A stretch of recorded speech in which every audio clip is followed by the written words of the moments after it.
Bonsoir à toutes et à tous, bienvenue dans Libre Ensemble, votre rendez-vous de la laïcité. Cher Monsieur Germain, j'ai laissé s'éteindre un peu le bruit qui m'a entouré tous ces jours-ci avant de venir vous parler un peu de tout mon cœur. On vient de me faire un bien trop grand honneur que je n'ai ni recherché ni sollicité. Mais quand j'ai appris la nouvelle, ma première pensée, après ma mère, a été pour vous. Sans vous, sans cette main affectueuse que vous avez tendue au petit enfant pauvre que j'étais, sans votre enseignement et votre exemple, rien de tout cela ne serait arrivé. Je ne me fais pas un monde de cette sorte d'honneur, mais celui-là est du moins une occasion pour vous dire ce que vous avez été et êtes toujours pour moi, et pour vous assurer que vos efforts, votre travail et le cœur généreux que vous y mettiez sont toujours vivants chez un de vos petits écoliers qui, malgré l'âge, n'a pas cessé d'être votre reconnaissant élève. Je vous embrasse de toutes mes forces. Albert Camus, lettre à son instituteur, M. Germain, le 19 novembre 1957, après avoir reçu le prix Nobel de littérature. Libre Ensemble, Vinciane Colson, Jacques Nizat. Suite à l'attentat de Conflans-Sainte-Honorine il y a quelques jours et la décapitation en rue de Samuel Paty, professeur d'histoire-géographie, nous revenons ce soir avec un peu de recul sur les difficultés d'être enseignant aujourd'hui. Les difficultés parfois de défendre dans ces cours la laïcité, la liberté d'expression et le vivre ensemble. Au-delà de l'émotion et de la tristesse devant le drame qui a frappé la France, cet attentat a une lourde portée symbolique. Il pose en effet la question de la liberté d'exercer le métier d'enseignant. Il nous semblait important de rappeler ce soir le travail indispensable, crucial même, que bon nombre d'enseignants font au quotidien, en Belgique, en France et ailleurs, contre l'intolérance, contre la violence aveugle et pour la liberté d'expression. Et pour en discuter, j'ai le plaisir d'accueillir en studio deux invités. Déjà, bonsoir à tous les deux et merci d'avoir accepté notre invitation. Alors, tout d'abord, Anne Dawans, vous êtes professeure de philosophie et citoyenneté dans un atelier et vous alertez déjà depuis quelques temps sur la difficulté d'enseigner certaines thématiques en classe.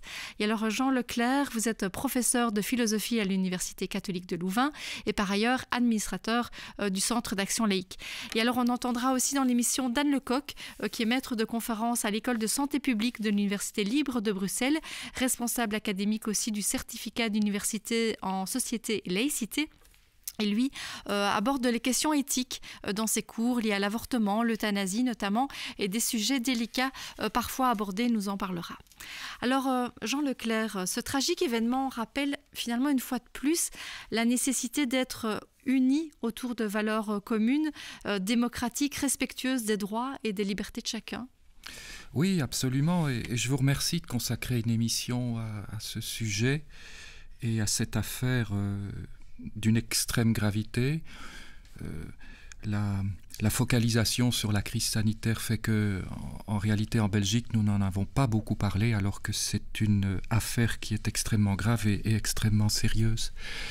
Alors, ce qui me semble être véritablement remis en cause, en question, c'est bien entendu l'état de droit, c'est le fonctionnement de nos démocraties, et c'est aussi, dans ce cas très précis, la liberté d'expression et la liberté d'enseigner. Et c'est aussi, bien entendu, le rapport entre une conviction, et je crois qu'ici, il faut la nommer, c'est l'islam, et un acte barbare qui n'est pas un acte anodin. C'est pourquoi je ne suis pas d'accord quand on parle d'une violence aveugle. C'est une violence calculée.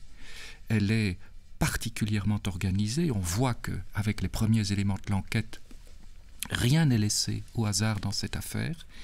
Il y a des réseaux, il y a une organisation qui est derrière tout cela. Et donc, c'est une barbarie et qui fonctionne avec un acte religieux, la décapitation. Et il faut aussi revenir à ce que dit ce criminel tchétchène dans l'acte dans lequel il revendique sa décapitation. Car il dit qu'il s'en prend à un président d'une république, la France en l'occurrence, qui est déclaré comme étant celui qui dirige les infidèles. Puis, il ajoute que tout ceci est fait au nom d'Allah et que Samuel Paty est un chien de l'enfer. Alors, l'histoire de la réception du chien en islam est une histoire très compliquée qui a beaucoup évolué, mais je vous conseille, Et je le conseille à nos auditeurs de faire l'exercice tout simple de regarder sur Internet, ce à quoi nous avons accès, la notion de chien d'enfer. Et vous allez être surpris de voir ce qui circule sur ces mots-là. Et ce qui est, en définitive, et on va sans doute y revenir dans la discussion, parce qu'on va parler des réseaux sociaux, parce qu'on va parler d'une information non critique et qui est accessible à tous. Donc, il suffit de regarder ce qui se dit sur cette notion de chien d'enfer, et donc sur la nécessité d'infliger le châtiment par décapitation à Samuel Paty. Pourquoi ? Parce qu'il a rabaissé le prophète Muhammad. Et on sait aussi tout ce qui s'est passé dans la classe. On sait aussi comment ce professeur a parfaitement fonctionné. On sait le mensonge qui s'est organisé pour nous faire croire qu'il y avait eu cette question de l'islamophobie ou cette question de la discrimination des étudiants qui ont une confession musulmane. Tout ça est faux. Tout ça est donc organisé. Et voilà pourquoi je dis donc que les valeurs qui sont en cause, qui sont remises en cause dans cet acte barbare de décapitation, dans cette violence et dans cette haine calculée, ce sont nos droits humains, c'est le fonctionnement de nos libertés et de nos démocraties, c'est la liberté d'expression, en ce compris la liberté de caricaturer, et c'est une vieille histoire. C'est une vieille histoire qui percole depuis très longtemps et depuis pratiquement que l'homme est homme. Et donc c'est cette liberté-là notamment, c'est cette liberté de croire et cette liberté de ne pas croire, cette liberté de changer de religion, cette liberté de ne pas en avoir. Et alors bien sûr, ce dont on va parler aujourd'hui avec ma collègue, c'est la liberté d'enseignement.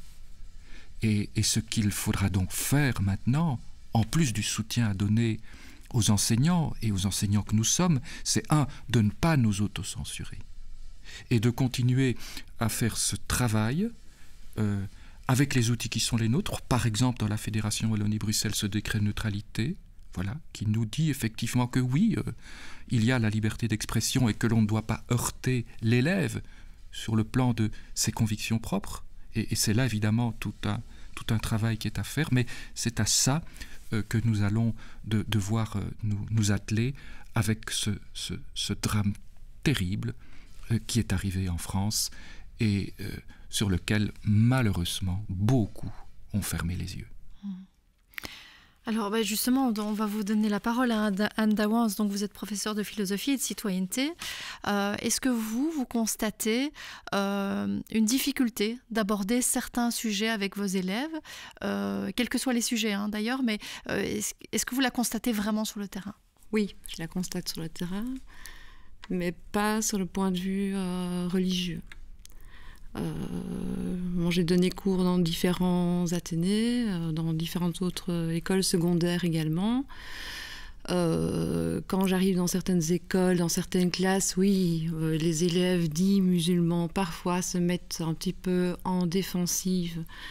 Mais je précise directement au début du cours qu'un cours de citoyenneté, je respecte chacun de leurs sentiments religieux ou le fait qu'ils n'aient pas de sentiments religieux.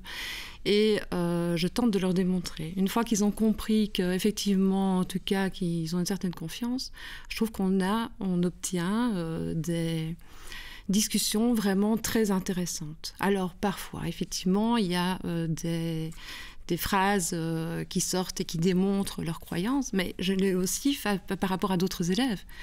Quand il a été question de déboulonner les statues, par exemple, j'ai des élèves qui sont venus, madame, ils veulent déboulonner les statues. Alors, est-ce que ce sont des élèves qui ne sont pas forcément attachés à une religion spécifique, mais c'est quand même à des valeurs judéo-chrétiennes. Je pensais ça parce que c'est la même chose si on parle de sapin de Noël qui n'apparaîtrait pas sur les grandes places et autres. Par rapport aux élèves musulmans, je n'ai pas de difficulté en particulier. En plus, je pense qu'ils savent qu'ils sont visés. Ils le savent. S'il y a un élève qui me dit une phrase qui est trop déplacée, je sais, moi, que j'ai tout un arsenal derrière moi. J'ai mes collègues qui vont intervenir, j'ai la direction, j'ai probablement, enfin, à tous les niveaux, je vais avoir quelque chose. Si ça se trouve, on va me faire venir une cellule de déradicalisation en classe, je ne sais même pas. Donc tout ça peut intervenir. Mais par contre, il y a d'autres discours avec lesquels j'ai des difficultés. Ce sont les discours qu'on pourrait dire éventuellement d'extrême droite, mais pas que, parce que notamment j'ai des élèves qui regardent des vidéos sur Internet qui sont d'un youtubeur qui se dit très proche d'Alain Soral. Enfin, maintenant, il est un petit peu en dispute, etc. C'est un gars qui fait des millions de vues, qui tient des propos masculinistes ignobles, où c'est l'homme qui est discriminé et non absolument pas la femme. Donc, tout est remis en question au niveau des sciences sociales, etc. Qui parle de racisme, qui a des propos exécrables. Et j'ai des jeunes qui viennent en classe et qui remettent en question toutes les statistiques qu'on peut leur montrer, qui réutilisent en fait tous les outils de l'esprit critique, mais contre les arguments qui sont tenus d'habitude. Donc on va dire que vous, les soucis que vous avez parfois dans la liberté d'enseigner, c'est quand vous abordez des thématiques liées par exemple au féminisme, vous me disiez peut-être toutes les thématiques liées aux personnes transgenres, oui. Quand vous entendez certains de vos élèves qui ont des propos masculinistes, c'est des thématiques où là vous sentez que vous vous sentez en difficulté. Là, je me sens en difficulté, parce que là, comment déterminer ce qui est un propos, par exemple, raciste? Comment déterminer ce qui est un propos sexiste? Quand on a vu, par exemple, moi je me souviens que la première fois où j'ai vraiment eu peur d'enseigner, c'était en septembre 2018, après l'affaire Skilden-Vrienden. Il y avait eu aussi tous les propos du secrétaire d'État liés à l'immigration qui avait pendant toute l'année tenu sur son compte Twitter parodié des hommes dits féminisés, il avait montré une vidéo, bien sûr c'est pas lui qui l'avait créée, mais enfin il a quand même reprise, où il balance la tête d'une personne noire prêt à l'éjecter, etc. Et puis, quand il y a eu l'affaire Skilden-Vrienden, il tient des propos à la radio, et pas lui seul, en disant « Ah, mais attention, le racisme à l'école, c'est inacceptable, il faut absolument chasser ça. » Oui, mais alors nous, comment on fait? Parce que si tout ce qu'il a dit avant est tolérable, puisque la liberté d'expression s'arrête aux propos discriminatoires, s'arrête à l'incitation à la haine. Si tout ça est chaque fois toujours un peu limite, ok, il s'est fait recadrer, mais ça reste acceptable et entendable. Nous, on fait comment après pour nous dire, tiens, là c'est discriminatoire ou pas? Et là, j'ai personne pour me soutenir. Vous n'avez personne, oui, vous avez un programme, c'est-à-dire que vous savez que vous devez aborder certaines thématiques, mais vous n'avez pas quelqu'un derrière qui va venir vraiment en soutien de ce que j'ai certaines thématiques. Après, je n'ai pas une obligation sur la façon de l'aborder. Moi, je pense qu'il y a des sujets qui sont importants. Par exemple, je vois qu'en secondaire, quand ils arrivent, ils n'ont jamais entendu parler, les élèves n'ont jamais entendu parler, enfin, la plupart, de ségrégation, d'apartheid, de qui est Martin Luther King, etc. Comment on fait pour aborder les questions du déboulonnage des statuts quand on n'a pas tout cet historique là derrière. Moi j'étais très contente quand Cécile Dunga interpelle la ministre Caroline Désir, et que Caroline Désir nous dit c'est important, ok, là je suis couverte.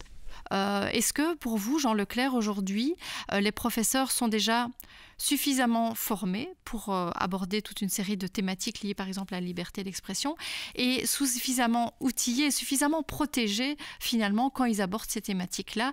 Est-ce qu'ils le sont aujourd'hui en communauté française? D'abord, il y a la liberté d'enseigner qui vaut dans tous les cours, qui vaut dans un cours de français, dans lequel il doit aussi y avoir une liberté d'expression. Voilà. Et une liberté d'enseigner, par exemple, des textes pamphlétaires. Bon. Puis alors, il y a des cours de biologie, il y a des cours de sciences naturelles, où là aussi, il y a des programmes qui sont enseignés. Et donc, la question du programme est assez importante. D'ailleurs, en France, cette liberté d'expression-là, et ce qu'a fait Samuel Paty, c'était au programme. Donc, il a parfaitement fait son travail, et d'ailleurs sans la moindre provocation. Ça veut dire qu'il n'est pas protégé pour le travail qu'il est censé faire? Alors,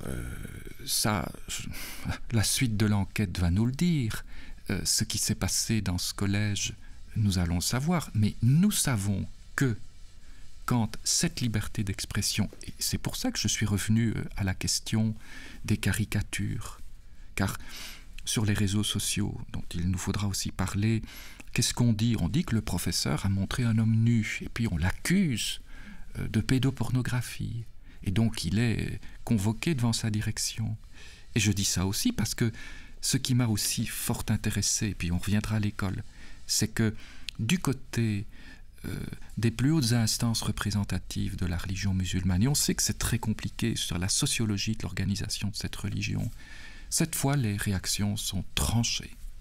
Mon ami Rachid Benzine a écrit un papier dans Le Monde pour nous dire que la grande majorité des mosquées étaient infestées par le salafisme. Il a osé le dire. Le recteur de la Grande Mosquée de Paris, je vous invite à lire son entretien dans le Nouvel Observateur de cette semaine, parle d'un déni. Et mon immense ami Radouan Atia a donné cette semaine dans la Libre Belgique une carte blanche, à la fois d'une très grande honnêteté et d'une très grande fermeté. Et donc, quand je disais tout à l'heure, nommons pour soutenir nos concitoyens de confession musulmane qui veulent, parce qu'ils sont laïcs, parce que la laïcité, c'est aussi permettre à des gens qui ont une conviction de pouvoir vivre pleinement cette conviction dans la cité. Ne l'oublions jamais, la laïcité n'est pas quelque chose d'anti-religieux. Mais donc, soutenons-les avec eux en nommant, voyez-vous. Voilà. Alors, pour le coup, pour revenir à l'école, par bonheur, nous avons devant nous un professeur de philosophie et de citoyenneté. Et vous savez que je suis très engagé sur ce cours de philosophie et de citoyenneté. Je fais partie de ceux qui demandent que l'on donne 2 heures de philosophie de citoyenneté. C'est d'une extrême importance. Malheureusement, il faut avoir l'honnêteté intellectuelle de dire que ce dossier, pour le moment, n'évolue pas. Et je le regrette infiniment. Je veux donc dire par là qu'avoir un cours de philosophie de citoyenneté, c'est un lieu idéal pour travailler cette question de la liberté d'expression. C'est un lieu idéal pour se demander ce que veut dire, sur le plan sociologique, sur le plan psychologique, sur le plan des sciences des religions, sur le plan des croyances, aussi de l'histoire des croyances et de la science de nos croyances, pourquoi nous avons droit à cette liberté d'expression et pourquoi, avec cette liberté d'expression aussi, nous n'avons absolument pas le droit d'ironiser, de nous moquer des personnes en tant que telles. Voilà. Et donc, dans l'école, un programme, mais le programme du cours de philosophie et de citoyenneté est un programme déjà bien charpenté, un cours de philosophie et de citoyenneté avec des maîtres dont vous savez, je l'ai dit suffisamment aussi ici, qui devraient être formés. J'ai proposé que l'on crée un master en philosophie et citoyenneté, parce que si l'on veut enseigner correctement, il faut des maîtres. Et voilà, on n'enseigne pas la mathématique n'importe comment, on n'enseigne pas les sciences biologiques n'importe comment, donc il nous faut des maîtres. Pourquoi? Parce que nous venons de le voir, avec ce que dit ma collègue, ce sont des matières qui sont extrêmement compliquées. On ne peut pas dire n'importe quoi, on ne peut pas faire n'importe quoi. Et donc, philosophie et citoyenneté, il y a l'histoire, il y a le droit aussi. N'oublions pas qu'il y a toute la question du droit. Et je pense que nos enfants devraient avoir quelques éléments de droit aussi pour pouvoir se sortir intellectuellement de toutes ces affaires. Et donc, je vais conclure par là la réponse à votre question. J'étais un peu long, pardonnez-moi, mais pour que dans ce cours de philosophie et de citoyenneté, la raison fonctionne. La raison, pas les croyances et les convictions, mais pour que la raison fonctionne, et parce que la raison, je le crois, est universelle, pour que nos enfants, nos élèves, l'étymologie du mot est importante, ce sont des gens que l'on élève, n'est-ce pas? Bon, nous avons été élevés à un moment donné dans cette école qui est une école obligatoire, eh bien, pour que ces enfants, ces jeunes adolescents soient élevés et qu'ils accèdent aux usages de la raison critique. Alors, d'abord pour eux-mêmes, et puis après, pour ce que vous appelez le vivre ensemble. Oui, Anne Dawans, effectivement, vous avez été formée pour ce cours de philosophie et de citoyenneté. Vous n'avez qu'1 heure aujourd'hui. On voit que ce sont des débats qui sont quand même très compliqués, que ce soit le débat vraiment sur la liberté d'expression, les débats que vous avez évoqués tout à l'heure, sur lesquels vous avez, vous, des tensions parfois avec certains de vos élèves sur le féminisme, sur l'histoire de la colonisation, sur l'extrême droite. Est-ce que c'est possible de le faire en 1 heure? Comment est-ce que vous y arrivez? C'est très court, 1 heure. D'abord, on n'a pas 1 heure, c'est 50 minutes. 50 minutes, il faut le temps que les élèves s'installent, etc. On prend les présences, on est plutôt à 40-45 minutes. Donc je fais quand même une parenthèse à ce niveau-là. Je suis tout à fait d'accord avec vous, ce que vous disiez tout à l'heure, sur le fait de nommer les choses. J'entendais Didier Leroy, Sébastien Boussois de l'ULB, qui nous expliquait bien qu'il y a un piège de Daesh et que le piège dans lequel il ne faut pas tomber, c'est de polariser la société. Par contre, voilà, je pense toujours qu'il est plus simple de prendre, pour moi, un peu de recul, enfin, qui peut être considéré par certains comme en n'étant pas, mais de parler de l'ensemble de la problématique que de vraiment parler du fait là actuellement dont tout le monde est abreuvé. Voilà. Alors, en classe, en fait, c'est aussi un peu ce que je fais. Je pense que si on explique bien, les jeunes qui n'ont jamais entendu parler, par exemple, d'Hitler, qui n'ont jamais entendu parler de camps de concentration. Pour moi, je pense que pour qu'ils commencent à avoir un petit peu de représentation, qu'ils puissent commencer à comparer certains phénomènes et avoir un esprit critique, je pense qu'il est nécessaire de reparler, par exemple, de ces événements-là, qu'on discute sur ces événements-là. Du coup, les événements sont un peu plus détachés pour eux. Par exemple, si on parle de la ségrégation aux États-Unis et autres, il y a une distance qu'ils peuvent mettre. Ils peuvent, du coup, je pense, élaborer un peu plus facilement leurs pensées, avoir plus de facilité à mettre des mots. Et puis alors là, commencer à comparer éventuellement, avec ce qu'on vit, quels sont les faits actuels. Alors, je vous l'avais dit en introduction, je voudrais juste laisser la parole quelques minutes à Dan Lecoq, donc, qui est maître de conférence à l'École de santé publique de l'Université libre de Bruxelles, et qui lui aussi aborde toute une série de thématiques avec ses étudiants infirmiers notamment, et c'est parfois assez compliqué, on l'écoute. Aborder des questions de nature éthique, et en particulier quand elles peuvent être questionnées ou questionner des croyances, est une difficulté pour les enseignants. Encore une fois, je pense quel que soit le niveau dans lequel ils enseignent, jusque dans l'enseignement supérieur. Et ça, c'est une surprise encore que j'ai eue il y a quelques années quand même, parce qu'on pourrait s'attendre que de la part d'étudiants qui ont quand même déjà un parcours scolaire déjà bien long derrière eux, une douzaine d'années de scolarité obligatoire, qu'il y ait une certaine forme de maturité par rapport à la façon de travailler sur ces questions, de pouvoir être un peu bousculé sur ces questions-là, mais en fait, pas du tout. Mais par exemple, effectivement, ça nous intéresserait de voir sur quel type de sujet vous avez des réactions étonnantes, des réactions, en tout cas des sujets difficiles à aborder. Je discutais pas plus tard qu'hier avec un collègue, Fabien Dafoun, que je salue en passant, qui est sociologue et qui enseigne aussi à la Haute École libre de Bruxelles, Lilia Prigogine, comme moi, par ailleurs, et qui me racontait que dans certains auditoires, il n'était pas facile d'aborder avec des futurs professionnels, pourtant futurs travailleurs sociaux, des questions liées à l'égalité de genre, des questions liées à la famille, et pourtant on devrait pouvoir s'attendre de la part de futurs travailleurs sociaux à avoir une attitude neutre, une attitude laïque par rapport à ces questions.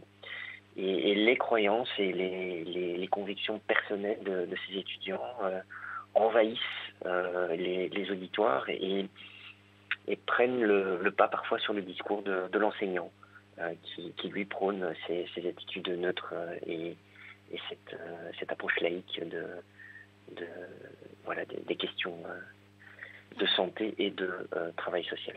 On trouve des étudiants dans des parcours universitaires à l'école de santé publique qui, quand on aborde notamment des questions liées à la prévention des assuétudes, des collègues évoquent le fait qu'en discothèque, par exemple, on installe des fontaines à eau pour permettre aux personnes qui consomment de la méthamphétamine de s'hydrater, tout simplement pour éviter les conséquences des overdoses.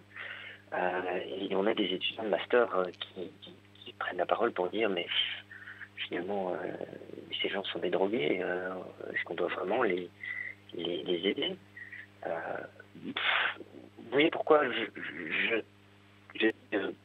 on ne peut pas laisser ces choses en l'état et qu'il faut vraiment prendre ces problèmes à bras le corps, parce que quel que soit le niveau d'enseignement, ce type de questionnement, y compris dans des filières de la santé et du social, sont des questionnements qui deviennent et des thématiques qui deviennent compliquées à aborder, et surtout pour lesquelles on a potentiellement de futurs professionnels qui ne vont pas démontrer un comportement et des attitudes qui sont conformes aux valeurs de notre société laïque aujourd'hui au XXIe siècle en Belgique. Vous parliez de croyances. Alors, est-ce que c'est des croyances spécifiques? Alors, parlons clairement. Est-ce que ce sont surtout des étudiants de religion musulmane qui ont du mal avec ces sujets-là, ou est-ce que c'est vraiment plus large que ça?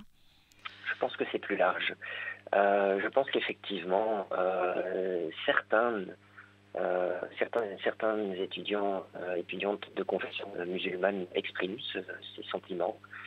Le nier serait nier l'évidence, mais on a également des étudiants qui professent notamment des convictions purgénistes, avec lesquelles on rencontre ce type de difficultés aussi, et également des étudiants qui ne se proclament pas d'une conviction particulière, mais qui affirment des choses de façon très péremptoire, des positions très péremptoires par rapport à certaines situations. Alors, quand on est enseignant et qu'on a face à soi ce type de discours, comment réagir et comment vous faites, vous, pour parvenir à passer au-dessus de ça?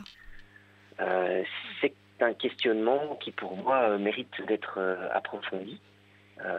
Et pour être approfondi par le monde de la laïcité. Dans le cadre des collaborations qui existent déjà entre l'Université libre de Bruxelles et le Centre d'action laïque, il existe un certificat d'université Société Laïcité qui est organisé tous les ans et dans lequel on aborde toute une série de questions liées à l'organisation de la société en regard de la laïcité et à la façon dont on peut construire un discours et prendre des positions et passer à l'action en tant que laïque. Mais ça mériterait certainement d'être réfléchi aussi à une formation plus orientée vers les acteurs de l'enseignement pour leur apprendre à travailler sur ces questions. Il existe des travaux en la matière qui ont notamment été développés par des chercheuses québécois et qui ont réfléchi à cette question. Je citerai deux exemples simplement parce que ce serait leur faire injure que d'essayer de résumer leurs pensées. Mais il existe en fait toute une série de techniques qui passent notamment par l'intervention d'un tiers pour modérer le débat et entamer le débat sur ces questions, et qui permet de dépassionnaliser, en tout cas de dépersonnaliser la question entre l'enseignant et les apprenants. Et évidemment, la question de l'humour est une question qui peut fonctionner aussi, mais avec toutes les limites qu'on connaît. Vous citiez le dramatique exemple, le dramatique assassinat de notre collègue Samuel Paty. Mais voilà, ça c'est malheureusement une démonstration que l'humour a aussi des limites certaines. J'ai envie peut-être de terminer en reprenant une réaction de Véronique de Keyser, présidente du Centre d'action laïque, qui disait « Dans une société où la parole xénophobe et raciste se libère, où le complotisme et l'antipolitique sont galvanisés, où la peur de l'autre et le détricotement du lien social se développent, converger vers ce qui nous est commun n'est ni un réflexe ni une chose aisée. C'est précisément là que l'enseignement et les valeurs à la base de la laïcité doivent se rejoindre pour soutenir et protéger tous les acteurs de l'éducation, ainsi que celles et ceux dont ils ont la charge. » Donc on voit que le rôle de l'enseignant est peut-être plus que jamais indispensable. Et donc, merci vraiment à tous les deux, donc Jean Leclerc, Anne Douans, d'avoir émis vos réactions et votre analyse de la situation. Merci à vous de nous avoir suivis et une très belle soirée à tous.